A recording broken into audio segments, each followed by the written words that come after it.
Yang Ahlussunnah wal Jamaah iaitu iktikad yang sama dengan iktikad masa Nabi, buat atau hukum atau pendapat yang sama dengan masa Nabi atau masa sahabat-sahabat Nabi. Yang dikun Ahlussunnah wal Jamaah. Yang dikun bid'ah yang muhdatsat yang kenian. Yang hana menan yang muhdatsat mendu. Yang kon, yang hana masa Nabi dan yang hana yang hana dalam ayat, hana dalam hadis, hana secara khas, hana secara am. Yang bid'ah yang sesat. Adapun bid'ah lughawi iaitu barang yang hana contoh yang awal.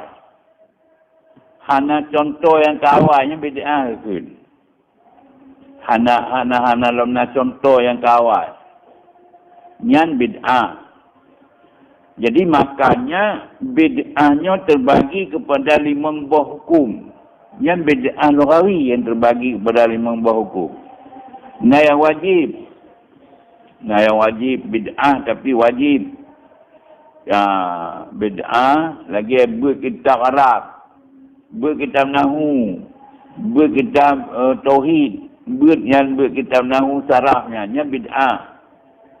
Bid'ah, tapi nya wajib. Ya, wajib. Olehnya yang najid yang bid'ahnya sunat. Lagi bid'ah wajib, lagi bid'ah buhbari Quran. Yang para tabi'i buhbari Quran. Sebabnya hana buhbari di masa tabi'i, hana itu buhbari li urun duda. Mujibuh tu barang yang galak bari Quran ya benar. Awalnya yang sunat lagi tak pegat masjid, ditayangkan hana pegat masjid lagi tak pegat jenuh masa Rasulullah beraji. Ya benar. Jacet masjid ini tu yang hana barangnya. Yang termasuknya bid'ahnya. Makna bid'ah hana gebul Nabi. Tetapi buatnya enggak dalam agama. Ya benar. Sebab nadali secara umum iaitu barang yang jeroh beragama dibolehkan minimal. Jangan najik rusak beragama.